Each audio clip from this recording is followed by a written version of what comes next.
안녕하세요.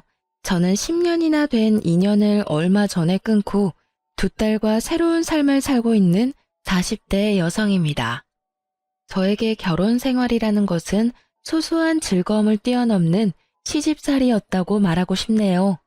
저희 가족만으로 본다면 그리 나쁘지는 않았습니다만 아무래도 결혼을 하면 시댁이 생기잖아요. 시집을 간 어느 여성도 자유로울 수는 없으니 말이죠. 저 또한 처음에 결혼을 앞두고 상견례를 했을 때 시라는 것이 주는 압박감을 뼈저리게 느끼게 됐어요. 저와 남편은 소개로 만난 게 아니라 우연한 기회에 함께하게 되어 사랑을 키운 그런 연애를 했어요. 그래서 그런지 남편에 대한 저의 애정은 생각보다 컸어요. 남편의 아버지가 교수에다가 어머니도 고상한 분이라는 걸 알고 나서 저는 저의 마음을 접어보려고도 애썼지만 그게 잘 되지 않더라고요. 제가 왜 마음을 접으려 했냐고요? 당연히 저의 집 사정과 정반대의 집안이라 부담감이 컸거든요. 결혼이라는 게 고만고만한 사람들끼리 하는 게 가장 좋은 법이잖아요. 저희는 남편 집과는 다르게 그다지 잘 사는 집이 아니었어요. 아버지는 많이 배우지는 못하셨지만 건축업을 하며 저희를 먹여 살렸고 어머니도 항상 일거리를 찾아서 돈을 벌어야만 했던 가정이에요. 저는 제 부모님에 대해 애정을 갖고 자부심을 가지고 있어요. 그렇지만 서로의 조건이 이만큼 다르면 당연히 남편 집안에서 반대를 할 거라고 생각했어요. 그런데 저희 집에서도 반대를 하더군요. 너무 환경이 다른 집에 가면 너만 고생할 뿐이라고 아버지가 어찌나 말리시던지.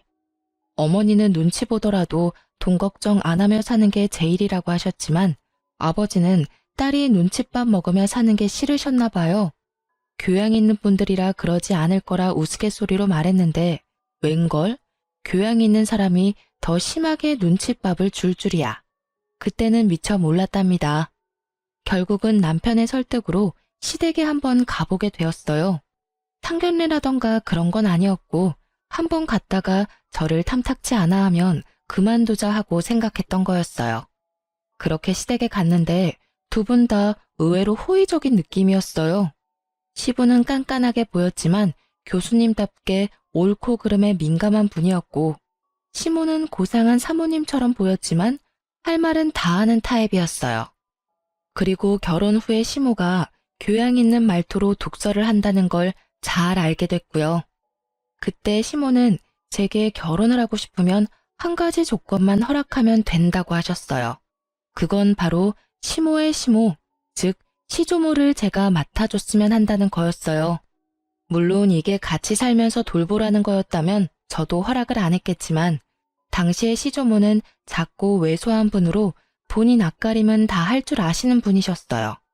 그리고 혼자서 좋은 집에서 잘 살고 계셨고요.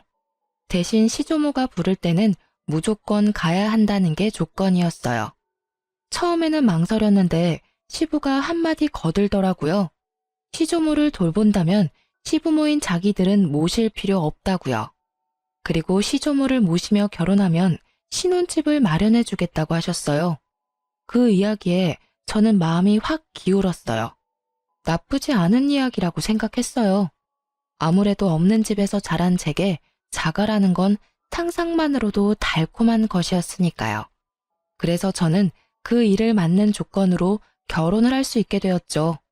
그런데 문제는 시모를 모시지 않는다고 하여 시집살이에서 자유로울 수는 없다는 점이었어요. 제가 그 부분을 놓친 거였죠. 저는 결혼 후 첫째 딸을 낳고 그럭저럭 괜찮은 시간들을 보내고 있었어요. 시모가 말한 시조모를 모시는 일도 그렇게 힘든 일은 아니었어요. 오히려 시조모의 성품이 저와 잘 맞아서인지 둘이서 대화를 하는 게 그렇게 재미있을 수 없더라고요. 저는 애늙은이 같은 면이 있었고 시조모는 젊어 보이는 것에 민감했으니 어찌저찌 잘 맞았던 거였어요. 그래서 제게 시조모 부양은 부양이 아닌 말벗의 느낌에 더 가까웠어요. 처음에는 빠릿하게 집안일을 해나갔다면 이후에는 차츰 시조모께서 그런 일은 아줌마를 부르면 된다며 이야기나 더 하고 가자고 하시더라고요. 결국은 재미있게 이야기를 하고 맛있는 걸 먹는 아주 재미있는 시간이 되었으니 저야 더 바랄 게 없는 상황이었죠. 그렇지만 문제는 시조모님이 아닌 시모에게서 나타났어요. 제가 둘째를 낳았을 무렵이었죠. 첫째가 딸이었기에 시모는 둘째는 꼭 아들을 낳기를 원했어요. 그런데 어디 아이가 원하는 대로 성별을 타고 나오나요? 결국은 둘째도 딸아이였다는 게 문제의 시작이었어요. 저는 당시에만 해도 그렇게 심각하게 느끼지 못했어요. 그런데 시부모가 산부인과에 왔을 때 뭔가 잘못됐다는 걸 느꼈어요. 바로 밝은 시부의 표정과는 다른 차가운 시모의 표정 때문이었어요. 시부와 남편이 맛있는 걸 사오겠다며 나간 사이 시모가 제게 말하더군요. 첫째 때는 첫아이라 그러려니 했는데 두 번째까지 딸인 건 좀 너무하지 않니? 어떻게 넌 아들 하나를 못 낳아? 정말. 내가 남편 때문에 금팔찌를 사오긴 했다만 솔직히 네가 감히 이걸 받을 자격이 있는지는 너 스스로 생각해봐. 그리고 딸 낳고 조리할 생각은 하지 말고 보름 뒤에 집에서 김장하니까 그때 꼭 와서 거들고 가거라. 보름 뒤요? 애가 아직 어려서 다른 데 맡기기가 힘든데 올해만 좀 봐주시면. 봐주긴 뭘 봐줘? 내가 심하다고 생각하니? 아니야, 네가 나한테 너무한 거지. 어떻게 내리 딸만 낳을 수 있어? 아들이 없으면 우리 집 재산은 누가 지내? 저는 시모의 말에 할 말이 없었어요. 제가 잘못해서가 아니라 어이가 없어서요. 이 말도 안 되는 언행에 어디를 어떻게 어디서부터 지적해야 할지 알 수가 없었으니까요. 시부와 시모가 돌아오니 시모는 제게 언제 그랬냐는 듯 조리 잘하라며 덕담을 하고 돌아가시더군요. 참으로 가증스러운 모습이었어요. 저는 참다 못해 남편에게 말했어요. 어머님이 보름 뒤에 김장할 때 나더러 오래. 나 몸도 안 좋은데 김장까지 하면 진짜 반은 죽을지도 몰라. 설마 일 시킬 리가 있겠어? 산후조리 잘하라는 분인데. 그냥 손녀 보고 싶은 마음에 당신을 부른 거겠지.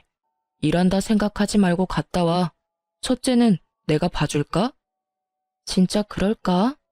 근데 어머님이 아들 원하셨는데 딸 낳아서 많이 실망하시던데 그 부분에 대해서 들은 건 없어? 아니, 설마.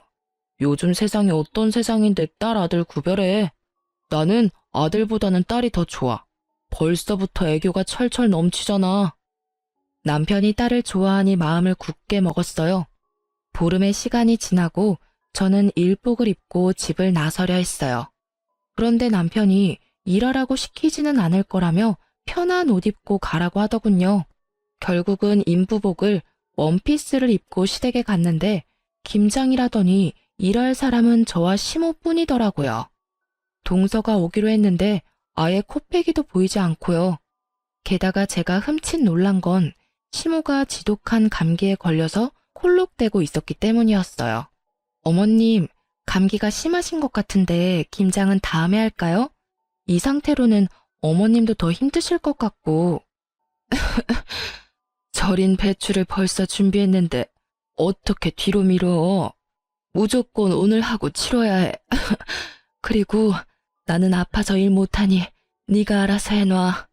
저 동서는 혹시 오늘 언제 온다고 해요? 둘째는 오늘 안 와. 걔는 몸이 안 좋다고 해서 쉬라고 했다. 그렇게 됐으니 얼른 시작해라.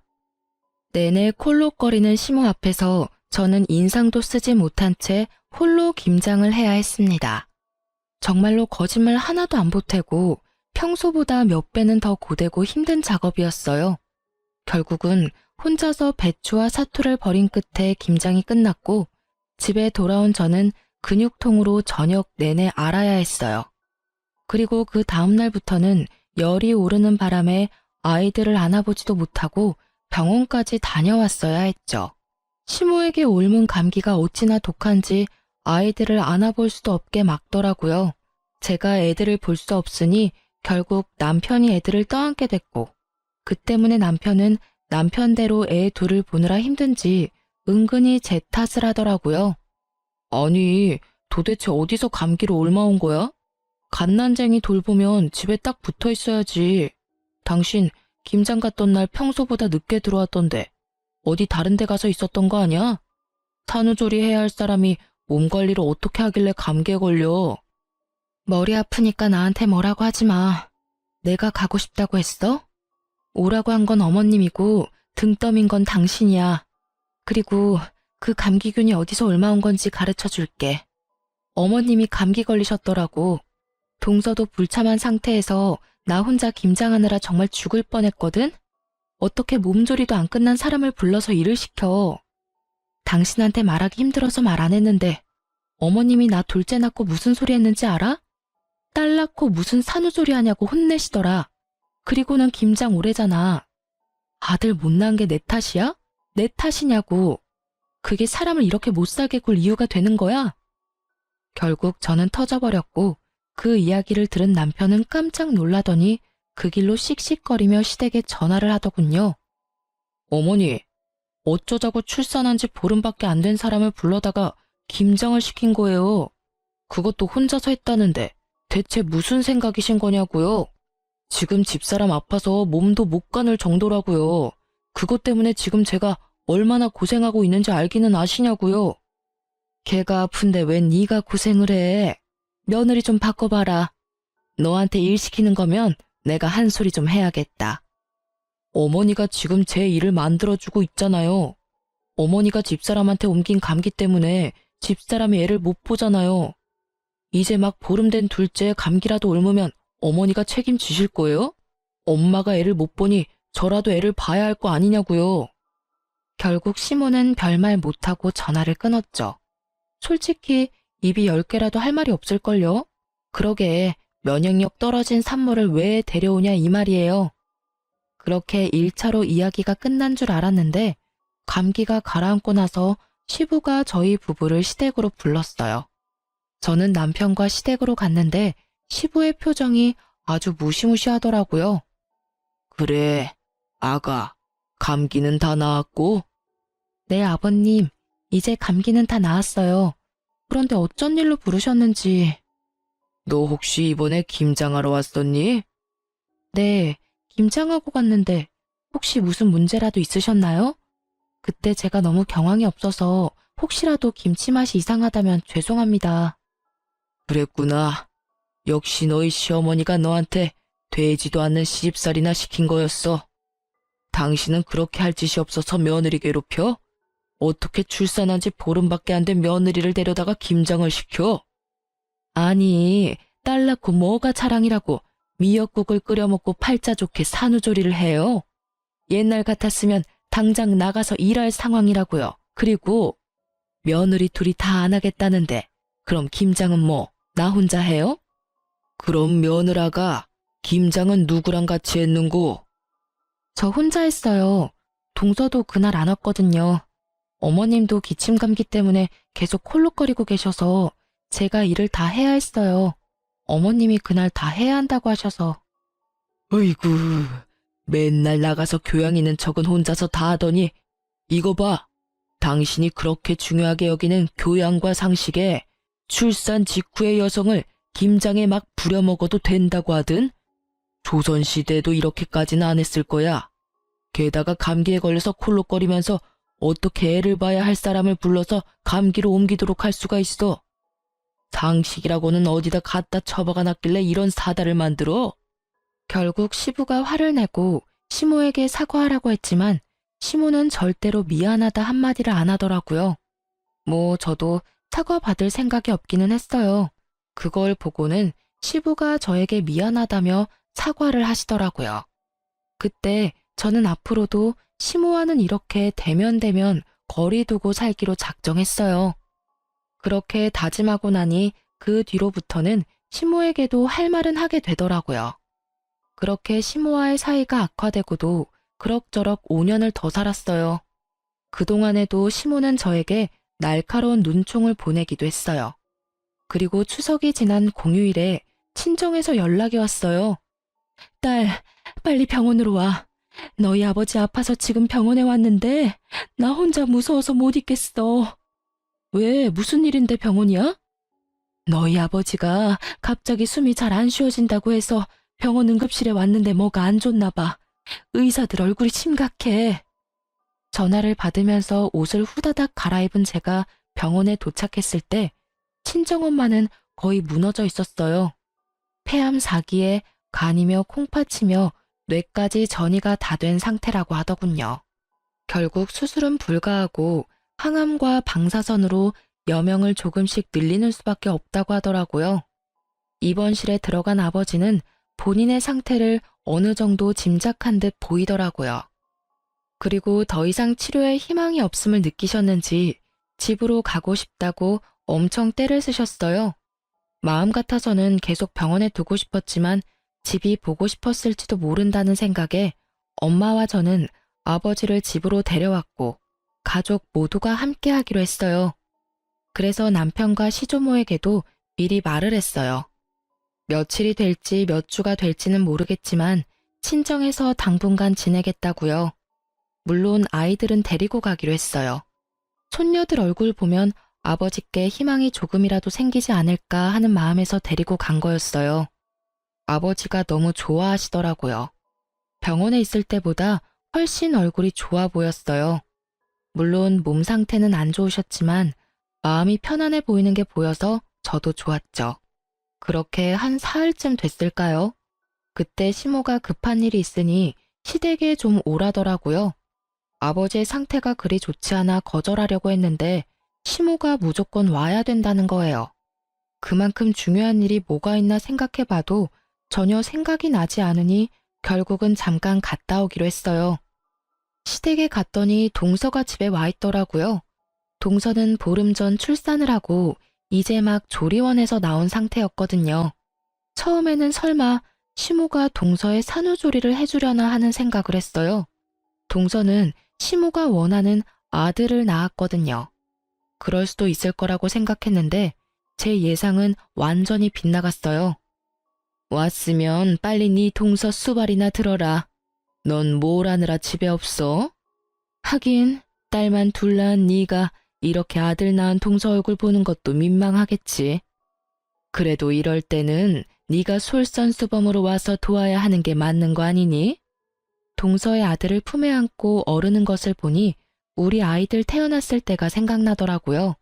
한 번을 안아준 적이 없으면서 손주는 아주 끼고 도는 모습을 보니 참으로 어이가 없더라고요. 제가 아무 말도 없이 미동도 없이 시모만 쳐다보고 있으니 뭐 하냐는 식으로 제게 말하더라고요. 뭐해? 설마 싫은 거야? 그럼 너도 아들을 낳았어야지. 아들도 못 낳은 네가 이 집에서 이 정도도 못하면 안 되지. 뭐라도 도움이 될 생각을 좀 해. 하기 싫은 티 내지 말고. 도대체 뭐가 문제인지. 우리 집 장손에 문제가 있는 건 아닐 거고 밭이 좋지 않은 거지. 그래도 둘째가 이리 아들을 척하니 안겨주니 얼마나 좋아? 시모는 이미 저와 이야기를 할 상황이 아니더군요. 저는 고개를 흔들며 동서를 봤어요. 설마 동서도 이 어이없는 연극 같은 일에 동조한 건 아니지 않을까 했는데 제 예상이 빗나갔더라고요.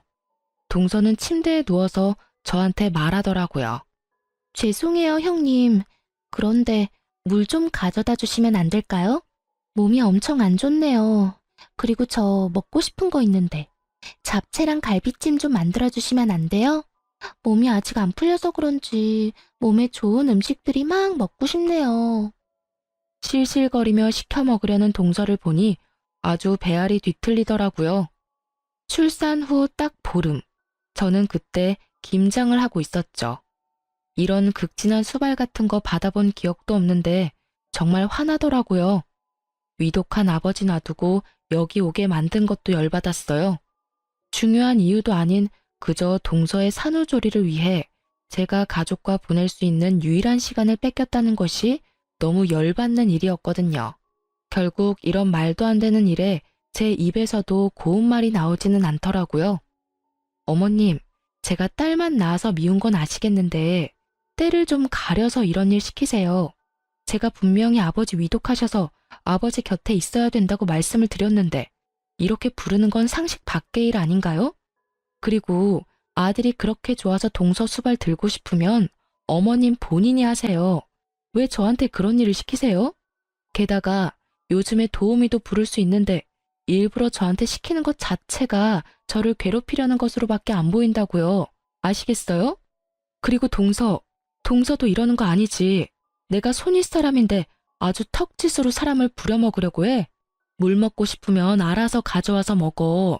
손이 없어 발이 없어. 이런 일로 저 부르지 마세요.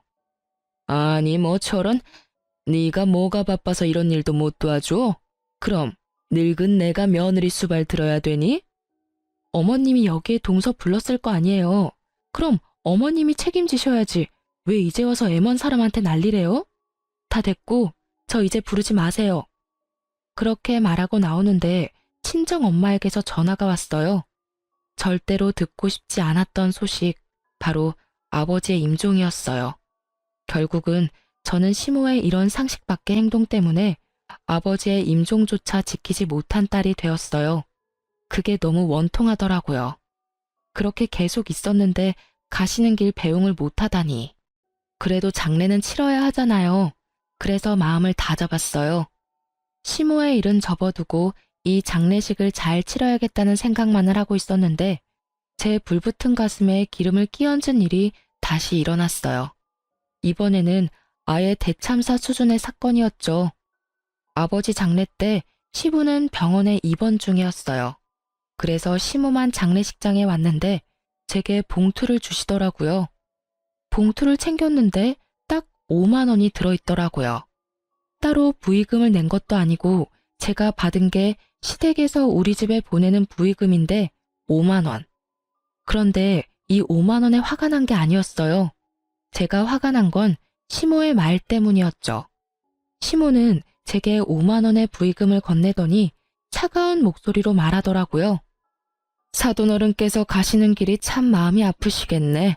아들도 못 낳는 딸 놔두고 저 세상 가는 마음이 어떻겠어? 그리고 어떻게 꼭 돌아가셔도 이렇게 남의 경사 때 돌아가시는지 모르겠어. 우리 집 손주 태어난 거 아시고 질투나셔서 일찍 그렇게 되신 건지도 모르지. 안 그러니? 이게 초상집에 와서 할 말인가요? 괜찮니? 라는 말 한마디라도 좋았을 일인데 여기까지 와서 그런 말을 하다니. 저는 시모의 말이 저를 향한 욕이 아니라 친정아버지에 대한 모욕으로 받아들였어요. 결국 장례식이 끝나고 꾹꾹 눌러 담았던 화를 남편에게 가서 풀었어요. 어머님, 도대체 나한테 왜 그러시는 거야? 당신 장례식장에서 어머님 봤어?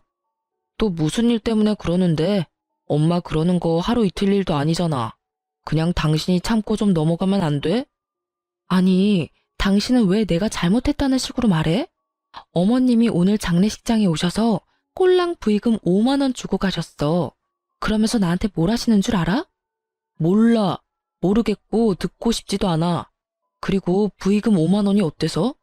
돈 때문에 난리치는 거 보니 정이 다 떨어져. 엄마가 장례식장까지 간 정성이 있는데 설마 돈 적게 냈다고 뭐라 하는 거야?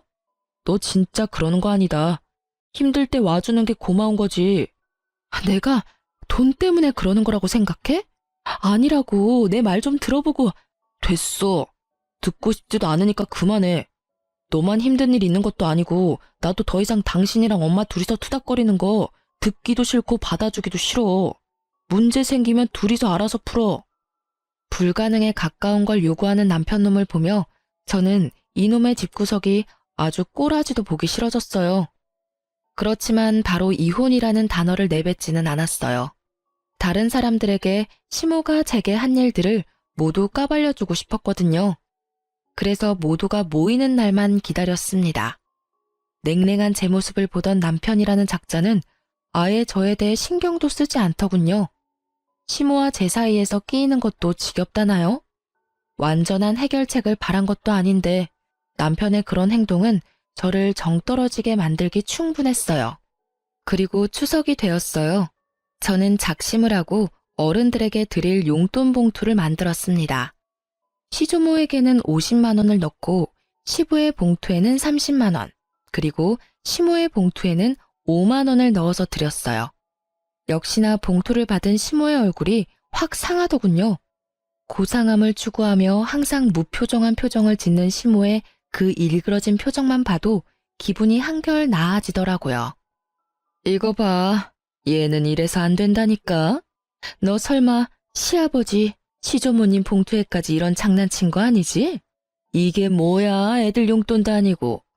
네 동서는 봉투에 50만 원 두둑히 넣어왔던데 넌 꼴랑 5만 원 넣어왔어?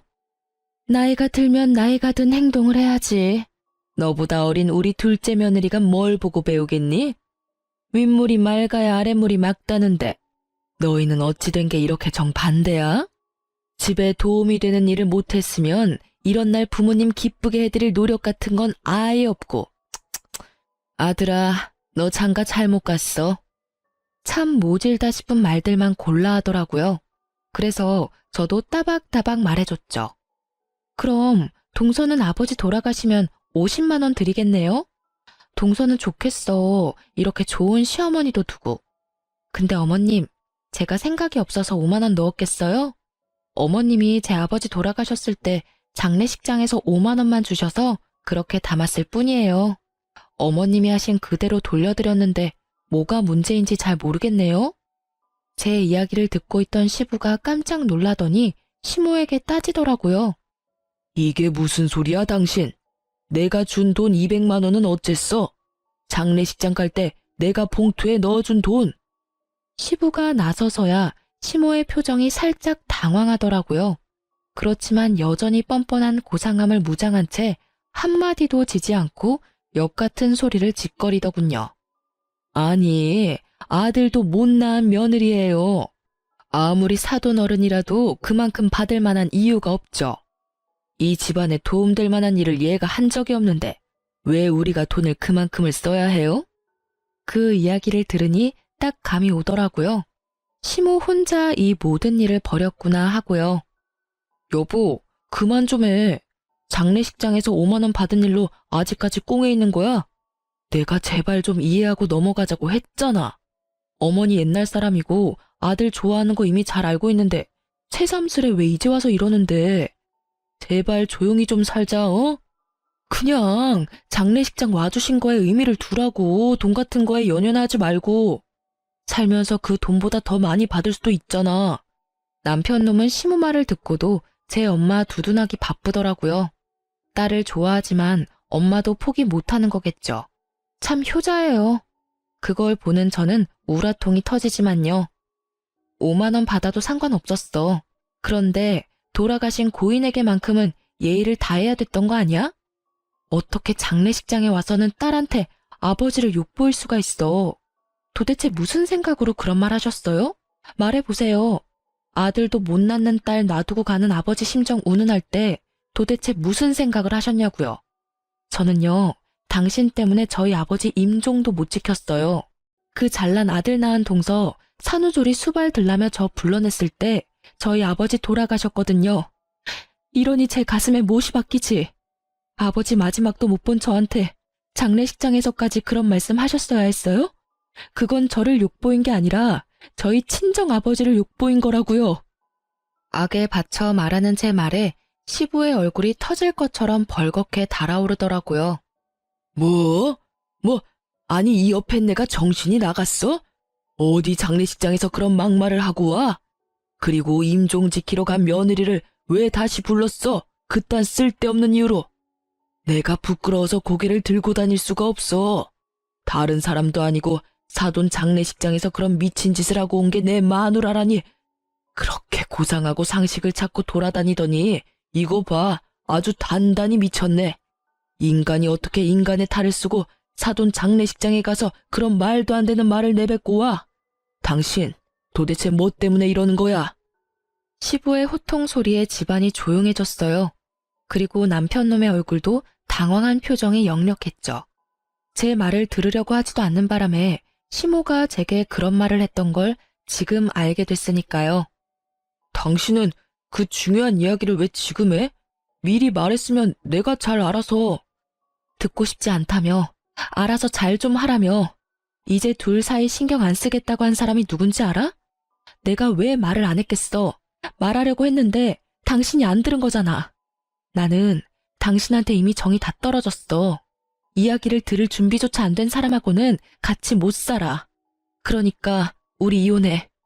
갑자기 무슨 이혼이야? 다시 생각해봐. 어머니도 빨리 사과하세요. 이건 아무리 봐도 어머니가 잘못하신 거예요. 장례식장에서 왜 그런 소리를 하신 거예요? 남편 놈이 그제야 뒤늦게 시모를 닥달했지만 시모는 눈도 깜빡하지 않더라고요.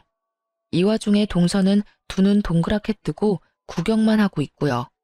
조만간 둘 다 눈 돌아갈 일들이 생길 텐데 말이죠. 그때 시모가 차분하게 한마디 하더군요. 이혼해. 너는 뭘 그렇게 잘했다고 이렇게 당당하게 굴어? 아들도 못난 너 같은 건 이 집안에 필요 없어. 그리고 시어머니 못난 점 남들한테 다 까발리는 나쁜 며느리도 나는 필요 없다. 그러니 헤어져. 네, 못할 건 없죠. 저도 남의 아버지 장례식장에 와서 아버지랑 그 딸한테 나란히 모욕을 준 사람을 제 시어머니로 모시고 싶지 않으니까요. 저는 그렇게 말하고 말 한마디 없이 이 상황을 지켜보던 시조모에게 가서 말했어요. 할머님, 죄송해요. 제가 이제 돌봐드리지 못할 것 같아요. 다른 사람을 찾아보시는 게 좋을 것 같아요. 이제까지 잘 대해주셨는데 너무 죄송하고 또 죄송한 마음뿐이에요. 이렇게 끝을 맺게 돼서 제 마음도 너무 안 좋고. 저의 이 말에 그제야 시모 얼굴이 새파랗게 질리더라고요. 그리고 덩달아 동서의 얼굴도 팍 일그러졌어요. 그 얼굴을 보는데 어찌나 통쾌하던지 이제야 눈치를 챘나 봐요. 여태껏 저한테만 맡겨두고 아예 기억 속에서 삭제시켰는지 저와 결혼할 때 한 약속은 머릿속에서 사라졌었나 봐요. 시조모가 아직까지도 이 시가의 재산을 꽉 쥐고 있는데 시모가 아무리 대단해도 시조모에게는 찍소리도 못하거든요. 제가 이혼을 하면 당연히 제가 하던 일은 시모의 일이나 동서의 일이 될 테니 그제야 둘 다 아차 싶은 표정을 지은 거겠죠. 그래, 절이 싫으면 중이 떠나는 게 맞다.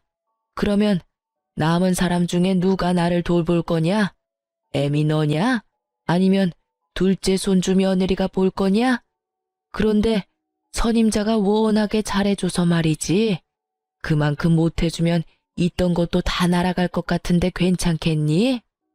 시조모의 말에 두 사람 다 얼굴이 새파랗게 질려서는 서로에게 할 일을 미루더라고요. 그렇게 사이좋은 고부 사이가 순식간에 틀어지는 걸 보는 이 기분이 참으로 재미있었어요. 저는 남편에게 말했어요. 당신이 딸한테는 좋은 아빠인 거 잘 알고 있어.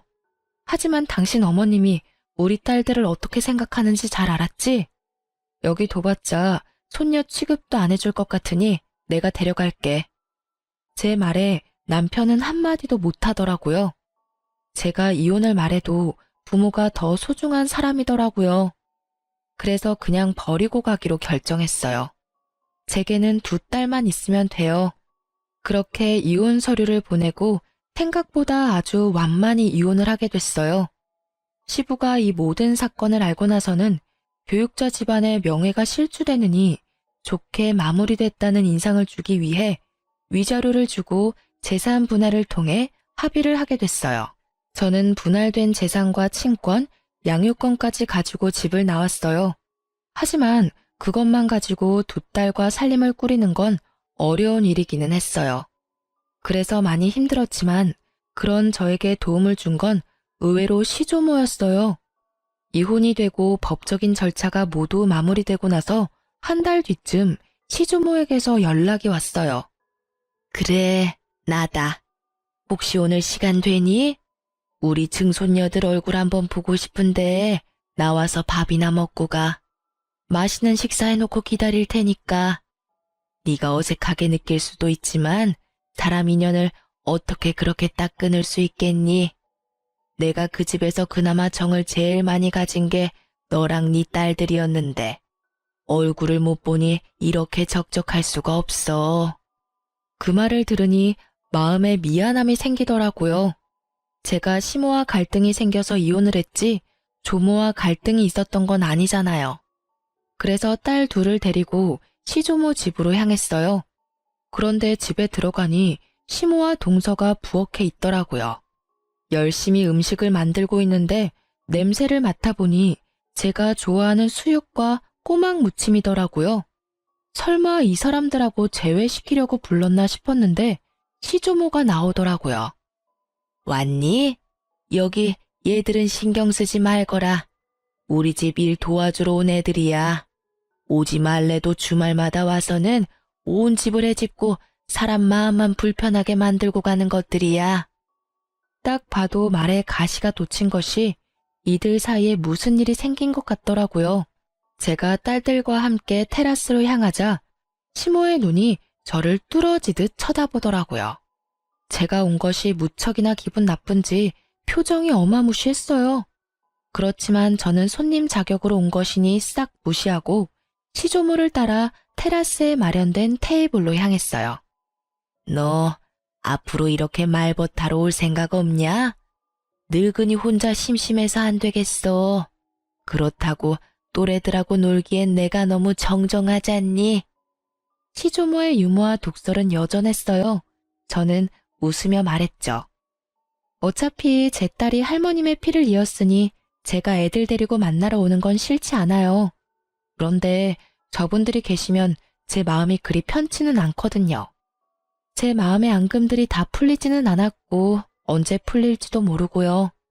풀린다 한들 이제 이혼해서 남인데. 그래? 그럼 네가 올 때는 저것들 안 부르면 되지. 앞으로도 시간 될 때마다 놀러와. 맛있는 거 먹자. 내가 늙어서 요양원 들어가기 전까지는 젊게 살아야 하지 않겠니? 네 하고 대답하려는데 시모가 둘 사이에 끼어들었어요. 아니 어머님, 무슨 말씀을 그렇게 하세요? 이 여자는 이미 남의 집 사람이에요. 그런 사람을 뭐 하러 부르세요? 말벗하고 싶으면 제가 사람을 고용해서. 조용. 내가 언제 너 말하라고 했어? 있는 듯 없는 듯 조용히 있다가 가라고 했지. 넌 있는 사람 간수도 못하면서 또 어디 가서 사람 데리고 올 생각이냐?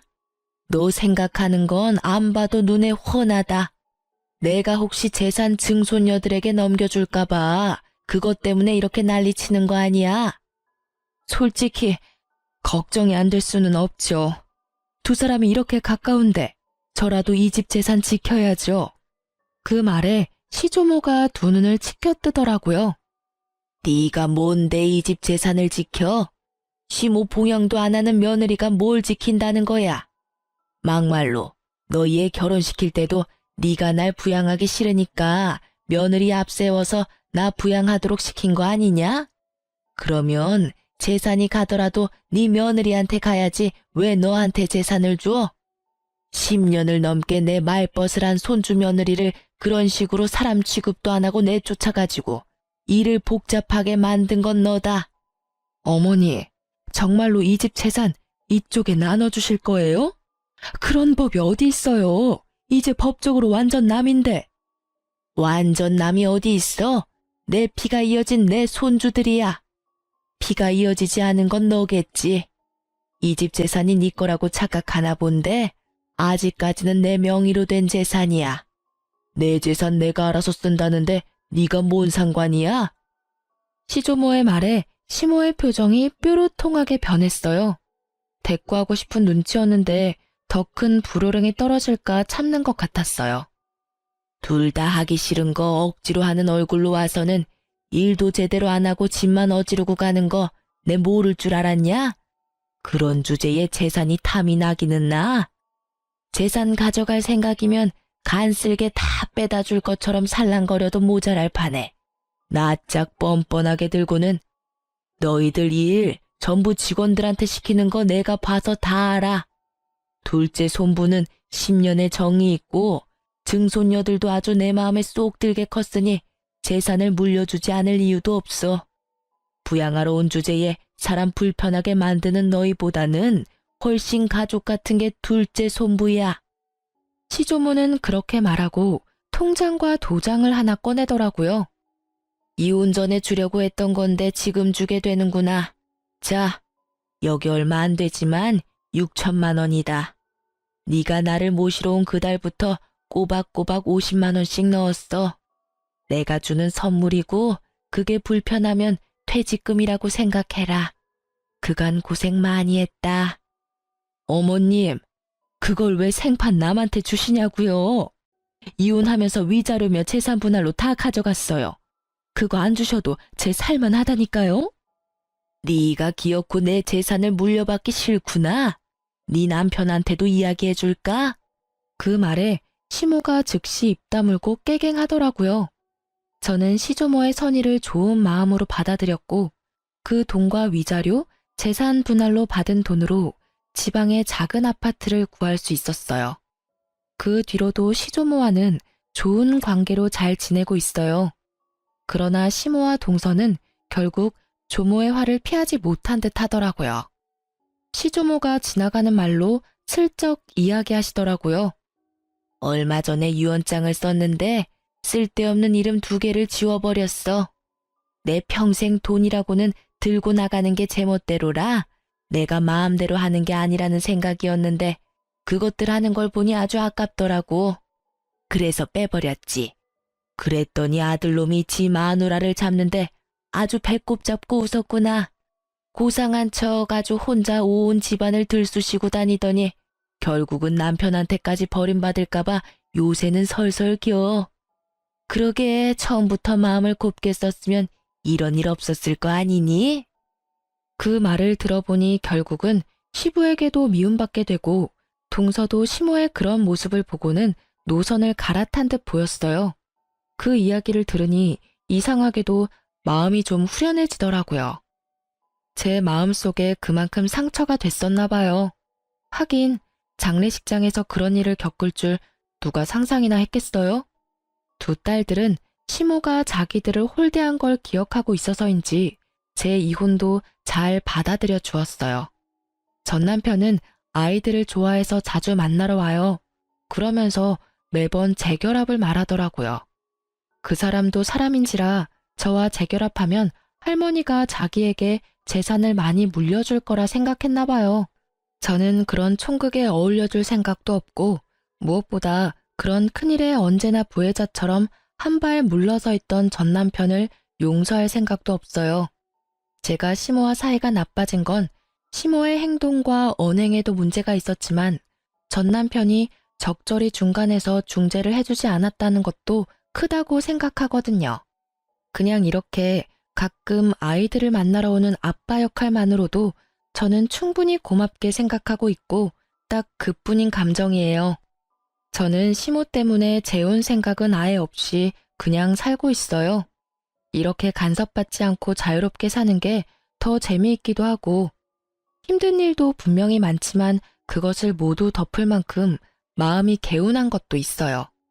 처음 이혼할 때 홀로서기에 대한 두려움이 있었는데 지금은 전혀 그런 마음이 없거든요. 글을 쓰다 보니 한없이 길어졌지만 제가 하고 싶은 이야기는 다 쓴 것 같아요. 제 이야기에 같이 욕해주시는 분도 계실 거고 안타까워할 분들도 계실 거예요. 그렇지만 저는 지금 그 어느 때보다도 즐거운 하루를 보내고 있어요. 모두들 저처럼 홀가분하고 행복한 하루를 보내시길 바래요. 글 읽어주셔서 감사합니다.